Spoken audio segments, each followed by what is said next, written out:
cette vision d'ensemble et de ne pas ignorer des aspects, des parties de ce qui est parole de Dieu, parole vivante. Alors oui, on peut lire un évangile et on a un récit complet de la vie, de la mort, de la victoire et de la résurrection de notre Seigneur Jésus-Christ. Mais sans tout cet arrière-plan de l'Ancien Testament, nous allons manquer plusieurs couches de sens extrêmement riches. Par exemple, j'ai fait allusion à cette parole de Jean-Baptiste. Lorsqu'il a vu Jésus venir à lui, il a dit à ses disciples en Jean 1, 29, « Voici l'agneau de Dieu qui ôte les péchés du monde. » Jean utilisait un langage que ses disciples ont clairement compris parce qu'il faisait allusion au sacrifice pascal, à l'agneau pascal qui était sacrifié une fois par année à la grande fête juive de Pâques et qui permettait de couvrir temporairement les péchés du peuple et le jugement de Dieu. Mais Christ est venu, il n'est pas un agneau offert par des hommes, il est l'agneau offert par Dieu qui ne va pas simplement couvrir les péchés, mais qui va les ôter complètement. Donc, en connaissant l'arrière-plan de l'Ancien Testament, l'arrière-plan vétérotestamentaire, on comprend mieux des expressions comme celles que Jean-Baptiste utilise. Ou si, par exemple, on veut juste le premier verset du Nouveau Testament, Matthieu 1:1. Voici la généalogie de Jésus le Christ, fils de David, fils d'Abraham. Pourquoi mentionner ces choses? Qu'est-ce que le Christ? Qu'est-ce que ça veut dire ce terme? Qui est David? Qui est Abraham? Quel est le lien entre ces trois personnes? Pourquoi une généalogie? Eh bien, le mot généalogie fait penser à la Genèse. Voici la généalogie d'Adam, voici la généalogie d'Abraham, d'Isaac, de Jacob, de Joseph. Et on voit un lien avec le premier livre de la Bible qui reprend ce langage bien connu. Et on sait que l'évangile de Matthieu ciblait particulièrement un auditoire juif, un lectorat juif, et donc il y a plusieurs allusions aussi à l'Ancien Testament qui vient enrichir. Alors, il y a un ouvrage que je n'ai pas sous la main, que j'ai serré, mais que je vous recommande hautement. J'aime le titre. C'est un de mes auteurs favoris, Philip Yancey. Plusieurs de ses ouvrages sont traduits en français. Philip Yancey n'est pas un théologien, c'est un journaliste qui aime penser, un journaliste aussi qui aime poser des questions difficiles et qui a beaucoup lutté et qui lutte encore avec bien des questions peut-être qu'on se pose silencieusement. Et un de ses ouvrages que j'apprécie beaucoup a été traduit en français et le titre, c'est « La Bible que Jésus lisait ». La Bible que Jésus lisait. Et il fait une étude de certains livres de la Bible, Deutéronome, l'Ecclésiaste, les psaumes, en fait cinq sections, j'oublie les autres. Mais dans son premier chapitre qu'il intitule « Est-ce que l'Ancien Testament en vaut la peine ?» il va se lamenter en quelque sorte sur l'ignorance croissante même des chrétiens en ce qui concerne l'histoire de l'Ancien Testament, en ce qui concerne l'Ancien Testament. Même dans la culture, encore plus évidemment dans la culture populaire américaine, cette ignorance va croissant d'une manière incroyable. Il cite le fait que quoique 8 Américains sur 10 prétendent croire dans les 10 commandements ou croire les 10 commandements, en même temps, très peu peuvent en nommer juste 4 des 10. Je serais curieux de savoir combien parmi nous pourraient. Voilà, merci. Alain, très belle couverture, très bien fait, la Bible que Jésus lisait, que je vous recommande fortement. Une belle réflexion. Donc, il y a un problème d'ignorance qui vient appauvrir notre compréhension du message de l'Évangile. Et la moitié des adultes américains ne pourraient apparemment même pas nommer le premier livre de la Bible. Alors, ça me paraît un peu fort, mais Mac nous a fait parvenir à plusieurs la semaine passée, n'est-ce pas, Mac? Un lien la prière d'ouverture du Congrès américain. Ça vient d'avoir lieu une prière réfléchie, écrite par un membre du Congrès américain de démocrates. Et je pensais que c'était une blague, Marc, en premier. Je me dis, ça ne se peut pas. L'homme, pour ceux qui connaissent l'anglais, a fait une prière qui n'a pas grand sens, évidemment, qui fait appel à tous les dieux, si on veut, pour être certain de ne pas en choquer personne. Et il termine en disant, on connaît l'expression quand on termine une prière, on dit quoi? On dit Amen. Alors lui a prié sa prière, Amen. Et pour être certain qu'il est inclusif, il a dit A woman. Parce qu'il pensait que Amen faisait référence à un homme ou aux hommes, et donc il dit aussi aux femmes. Incroyable! Mais une ignorance crasse, honteuse. Il a été prié une prière comme ça, et personne ne semble avoir réagi, mais ça s'est retrouvé sur le web. Et vraiment, l'ignorance des gens sur des choses aussi simples que l'expression Amen, qui veut dire qu'il en Stéphane, soit ainsi. Oui? il est, il est pasteur, celui-là.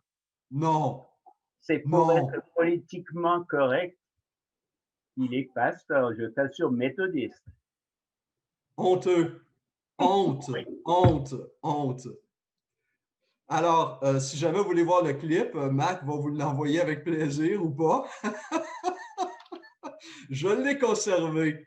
C'est incroyable. Donc, cette ignorance ou je ne sais pas comment on appelle ça, alors si lui est apparemment un pasteur, ouch. Bref,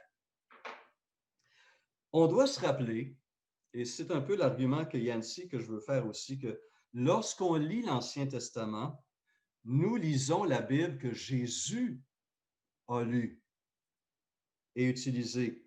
Nous trouvons dans les psaumes, les prières que Jésus a priées, les cantiques que Jésus a chantés, les histoires qu'il a entendues enseignées par son père et par sa mère, probablement, alors qu'il devait se préparer à aller se coucher comme enfant. C'est les prophéties qui ont été annoncées puis accomplies en Jésus-Christ. Lorsqu'on lit l'Ancien Testament, on lit la Bible que Jésus a lue, a médité et a accompli. Yancey fait référence dans son introduction à cet épisode sur le chemin d'Emmaüs. Après sa résurrection, il rencontre deux disciples qui quittent Jérusalem en route vers Emmaüs et il les questionne sur leur air triste, leur visage long, triste et sombre. Et puis, il se dit, ben, comment ça, tu dois être le seul à ne pas savoir ce qui vient de se passer. Jésus, qu'on croyait un grand prophète, a été mis à mort. Ça fait 3 jours, certains ont dit qu'il serait revenu à la vie, mais bon, ça fait 3 jours que ça s'est passé. On est tout triste. La réponse de Jésus est la suivante. Homme sans intelligence. Il est très doux avec ses propres disciples. Homme sans intelligence, dont le cœur est lent à croire tout ce qu'ont dit les prophètes. Ne fallait-il pas que le Messie souffre ces choses et qu'il entre dans sa gloire, puis, en commençant par les écrits de Moïse et continuant par ceux de tous les prophètes, remarquez bien, tous les prophètes, il leur expliqua dans toutes les Écritures, et ça ici c'est l'Ancien Testament pour nous, ce qui le concernait. Jésus leur donne une étude biblique qui les a marqués profondément, ces deux hommes, pendant les minutes ou les heures qu'ils ont marché jusqu'à Emmaüs. Et ça les a profondément marqués au point qu'ils sont retournés à Jérusalem le soir même pour dire aux apôtres qu'ils avaient rencontré Jésus. Et la remarque de Yancey est intéressante. Il dit, Yancey dit, on devrait vivre une expérience comme ses disciples sur le chemin d'Emmaüs, en route vers Emmaüs, mais à l'inverse. Alors que pour les Juifs qui, eux, connaissaient l'Ancien Testament, mais ne savaient pas comment l'appliquer à Jésus, pour nous, c'est l'inverse. On connaît le Nouveau Testament, on connaît l'histoire de Jésus, mais on ignore les racines du récit de Jésus chez Moïse et chez les prophètes. Et en tant que chrétien, on devrait aussi connaître le message de base, le message premier, les racines qui a donné ses pousses et ses fruits de la parole. Donc, un appel ici qui est important de ne pas ignorer le 2 tiers de la parole de Dieu qui est et demeure parole vivante, parole puissante. Je vous rappelle que l'Ancien Testament était initialement, au départ, divisé en 2 parties. Bien, au départ, il y avait une seule partie qu'on appelait la loi, les 5 premiers livres de Moïse, mais avec les prophètes qui se sont ajoutés, éventuellement, on a eu une division en 2, ce qu'on appelait couramment la loi et les prophètes. Et on retrouve cette division-là clairement dans les pensées des auteurs du Nouveau Testament. Jésus lui-même, en Matthieu 5, 17, dit « Ne croyez pas que je suis venu pour abolir la loi ou les prophètes. » Il parle de ces 2 groupes d'écrits. « Je suis venu non pour abolir, mais pour accomplir. » Alors, qu'est-ce que Jésus a accompli? Ce serait intéressant de voir qu'on a la racine, on a cette histoire, on a ces annonces dans l'Ancien Testament. À la toute fin de l'Évangile de Luc, Luc 16, 16, il est dit « La loi et les prophètes ont subsisté jusqu'à Jean. Depuis lors, la bonne nouvelle du royaume de Dieu est annoncée et chacun cherche avec force à y entrer. » Donc, encore cette division loi-prophète. Et encore ce texte que je mentionnais dans Luc 24, où Jésus traite ses disciples de hommes sans intelligence l'en croire, ce qu'on dit les prophètes, ne fallait-il pas que Christ souffre? Et donc, commençant par Moïse et par tous les prophètes, donc c'est division en 2. Vers le 3e siècle avant Jésus-Christ, tranquillement, une 3e division s'est mise à distinguer des prophètes, les autres écrits qu'on a appelés plus tard les prophètes, les livres poétiques ou sapientiaux, qui parlent de sagesse, dans lesquels on a évidemment Job, Psaume, Proverbes, Cantique des Cantiques et d'autres écrits. Et on s'est retrouvé, grosso modo, avec une division en 3. Et on a une racine, une trace de cela en Luc 24, 44, lorsque plus tard, Jésus ressuscité apparaît aux apôtres à Jérusalem. Il dit, en Luc 24, 44, « C'est ce que je vous disais lorsque j'étais encore avec vous. Il fallait que s'accomplisse tout ce qui est écrit à mon sujet dans la loi de Moïse, dans les prophètes et dans les psaumes. » Donc, on voit une distinction entre les livres prophétiques et les psaumes ici. Et Jésus utilise cette triple division de l'Ancien Testament.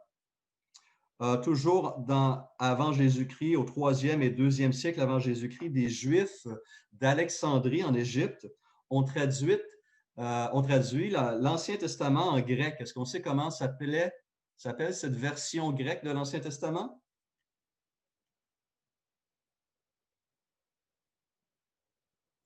Septuagint. Oui, ou la Septante. La Septante. On raconte que c'est 70 docteurs de la loi qui auraient été invités à traduire par je ne sais plus quel gouverneur, j'ai un blanc de mémoire, un de ses descendants politiques d'Alexandre le Grand, son empire qui a été divisé en 4, celui qui contrôlait l'Égypte a donc de commander cette traduction-là. Et on dit que 70 Juifs ont travaillé sur la traduction de l'Ancien Testament en grec, qui a donné la Septante. Et ils ont, ces Juifs d'Alexandrie, en traduisant l'Ancien Testament en grec, subdivisé l'Ancien Testament en 4 parties, la loi, les livres historiques, les livres poétiques et les livres prophétiques. Cette division-là a été reprise par Jérôme dans sa traduction latine, qu'on appelle la Vulgate, au 4e siècle, et c'est celle que la plupart de nos Bibles aujourd'hui suivent. Si vous regardez la table de matière de votre Bible, vous allez voir, ça commence avec la loi, le Pentateuque, les 5 premiers livres, les livres de Moïse. Ensuite, les livres historiques, les livres poétiques, pour terminer avec les livres prophétiques. Donc ça remonte aux Juifs d'Alexandrie qui ont traduit la Bible, l'Ancien Testament en grec, et qui a été repris par Jérôme avec sa Vulgate au 4e siècle après Jésus-Christ, évidemment. Alfred Kuhn va résumer ces 4 groupes de livres ainsi. La loi pose les fondements de la vie morale. Les livres historiques résument l'évolution de la vie nationale des Israélites. Les livres poétiques nous apportent un reflet de leur vie spirituelle. Et finalement, les livres prophétiques pointent vers la vie future, vers les temps messianiques.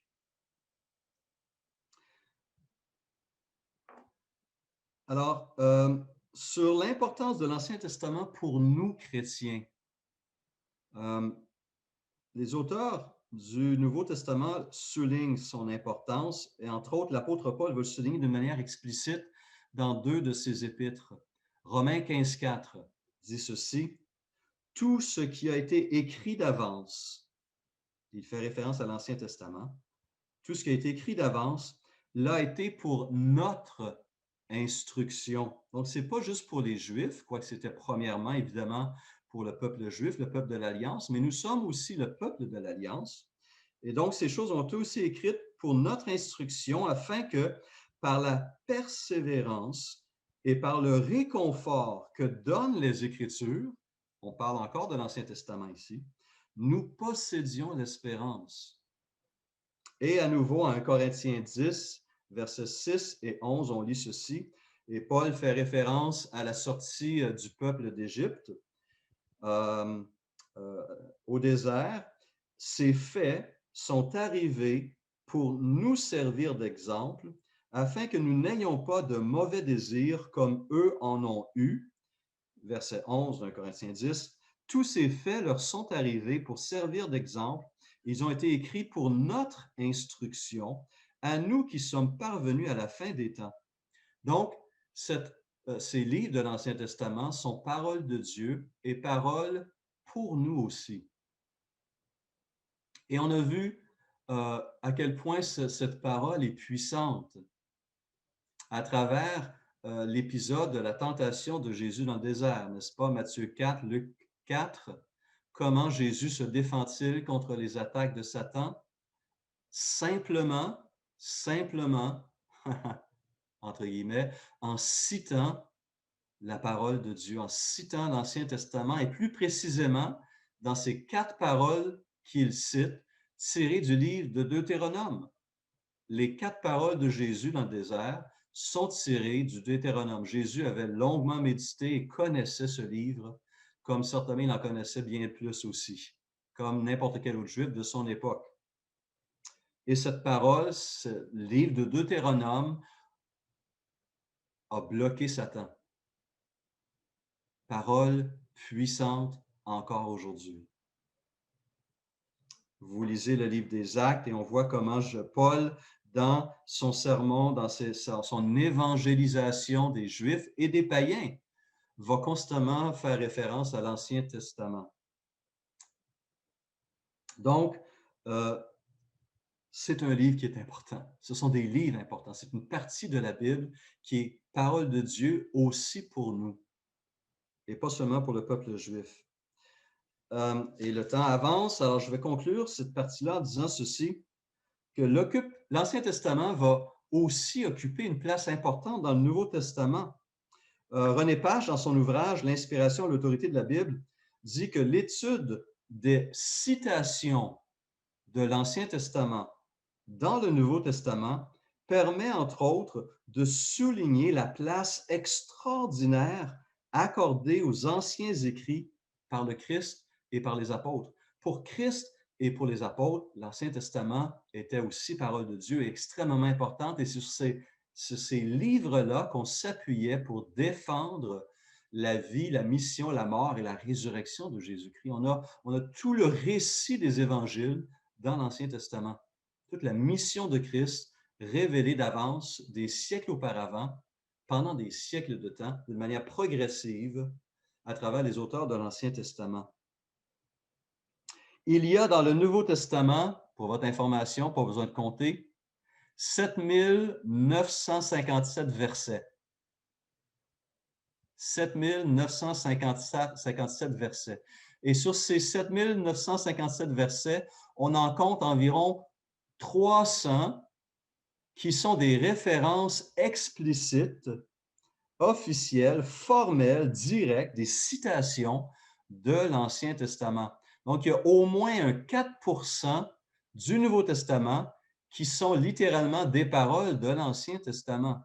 Et ça, c'est des citations directes et formelles. Mais on peut trouver d'autres centaines, sinon quelques milliers, d'allusions à l'Ancien Testament dans les écrits du Nouveau Testament. Ce qui fait dire à René Pache que lorsqu'on totalise ces choses, les citations directes, formelles, et les nombreuses allusions, par exemple, on parle des héros de la foi, on fait allusion à Josué, à Abraham, à d'autres personnages, on ne cite pas les livres de l'Ancien Testament, mais on parle des personnages de l'Ancien Testament ou des événements comme les sacrifices en hébreu, ou encore lisez l'Apocalypse. L'Apocalypse est complètement euh, euh, imbibé, rempli de l'Ancien Testament, d'allusions à l'Ancien Testament, d'expressions. Elle est saturée de l'Ancien Testament, l'Apocalypse. Alors, si on ajoute ces choses-là, on aurait jusqu'à 10% du Nouveau Testament qui est en fait tiré de l'Ancien Testament. Une parole sur 10. C'est quelque chose. Donc, on voit encore une fois son importance. L'Ancien Testament était donc incontournable pour les premiers chrétiens, pour les auteurs du Nouveau Testament et pour notre Seigneur lui-même. En passant, ici, un autre exemple, j'ai trouvé fascinant. Moi, j'aime ces petites choses-là, n'est-ce pas? La plus longue chaîne de citations de l'Ancien Testament dans le Nouveau Testament se trouve évidemment dans un écrit de l'apôtre Paul. En citant, en utilisant la formule suivante, comme cela est écrit, une formule qui nous dit qu'il fait référence à l'Ancien Testament, en Romains 3, versets 10 à 18, Paul va systématiquement citer l'un après l'autre, Psaume 14, 1 à 3, Psaume 5, verset 10, Psaume 140, verset 4, Psaume 10, verset 7, Ésaïe 59, 7 et 8, pour revenir au Psaume 36, verset 2. Tout ça en Romains 3, verset 10 à 18, qu'il intitule « Comme cela est écrit ». Toute une chaîne impressionnante de citations de l'Ancien Testament dans cet écrit de l'apôtre Paul. Et finalement, donc brièvement, pour ça, c'est l'Ancien Testament, pour vous donner un petit peu un intérêt, je l'espère. Et pour le Pentateuque, bien très simplement, juste quelques éléments de base. Le Pentateuque qui vient du grec penté, qui veut dire 5, et teukos, outil ou étui. Donc, les 5 premiers étuis ou 5 premiers rouleaux sont les 5 premiers livres de la Bible. On l'appelait aussi la Torah, qui veut dire la loi, l'enseignement ou le guide. On l'appelait aussi le livre de la loi de Moïse, etc. Et a été unanimement attribué à Moïse, autant par les premiers chrétiens que par les Juifs, comme Esdras, Néhémie, Daniel et bien sûr notre Seigneur Jésus. Ce n'est qu'à partir du 17e siècle que certains vont se mettre vont remettre en question la paternité des écrits. Et c'est un philosophe néerlandais, Nina, un philosophe néerlandais d'origine juive du nom de Spinoza, qui va remettre en question la paternité des 5 livres, les 5 premiers livres de la Bible. Et Pardon? Je ne suis pas hollandaise, je suis indonésienne. Ton passeport dit le contraire, désolé. Mais bon, on discutera de ça plus tard, chérie, quand on va se voir. Et au 19e siècle, il y a eu en Allemagne une école libérale très critique qui a développé l'hypothèse documentaire qui voyait jusqu'à 4 auteurs différents qui ont compilé les 5 livres qu'on appelle la théorie de Wellhausen ou la théorie des sources ou l'hypothèse documentaire encore qui voyait 4 auteurs, JEDP, un document javiste, éloïste, deutéronomiste, sacerdotal, qui a donné ces 4 lettres, JEDP, 4 sources. Mais cette théorie est abandonnée depuis. Même si certains ouvrages en parlent encore, cette théorie ne tient plus et n'est plus défendue par les érudits. Pourtant, on doit se rappeler que juste ces 5 livres de la loi, ces 5 premiers livres de la Bible, leur méditation nous apporte beaucoup. C'est le livre des origines, les livres qui nous aident à comprendre une foule de choses, pourquoi le monde est dans l'état auquel il se trouve. Enlever Genèse 3 spécifiquement, et on ne comprend pas pourquoi le monde fonctionne si mal. Mais lisons Genèse 3 et découvrons ce moment historique que nous appelons la chute, et on comprend pourquoi les choses vont si mal. Et on comprend pourquoi Dieu intervient en lançant la plus grande mission de sauvetage du cosmos à travers un homme puis un peuple, et à nouveau à travers un homme, Jésus, pour racheter l'humanité. Et donc, Dieu va dire à Josué, ce général qui va prendre possession de la terre promise, il dit à cet homme occupé que ce livre de la loi ne s'éloigne point de ta bouche. Médite-le jour et nuit pour agir fidèlement selon tout ce qui est écrit, car c'est alors que tu auras du succès dans tes entreprises, c'est alors que tu réussiras. Méditer les 5 premiers livres de Moïse, la loi, la Torah, apporte un succès pour ce général israélite. Et je termine donc avec une autre citation de Kuhn qui dit que le Pentateuque est la partie la plus importante de l'Ancien Testament, celle qui constitue donc le fondement de la révélation divine et de la vie du peuple. La Genèse illustre le principe de l'élection de la nation, l'Exode, celui de sa libération, le Lévitique, celui de sa sanctification, les Nombres, sa direction, et le Deutéronome, de son instruction. Donc, quelques petits commentaires, quelques petites remarques d'introduction avant qu'on plonge mercredi prochain dans une introduction du livre, premier livre de la Bible, le livre des commencements, des origines, la Genèse, avec Moïse. Et j'espère que cette aventure, pas seulement ces études bibliques, mais votre lecture de la parole en 2021, à travers votre lecture, votre méditation, à travers ces études bibliques, à travers la prédication de la parole et les groupes vie, que vous puissiez à nouveau, comme ces disciples sur la route d'Emmaüs, dire « Notre cœur ne brûlait-il pas au-dedans de nous lorsqu'on nous parlait en chemin et nous expliquait les Écritures? » C'est ma prière, que votre cœur soit en feu, que votre esprit soit renouvelé et rempli de la paix, de la joie du Seigneur Jésus et de sa parole.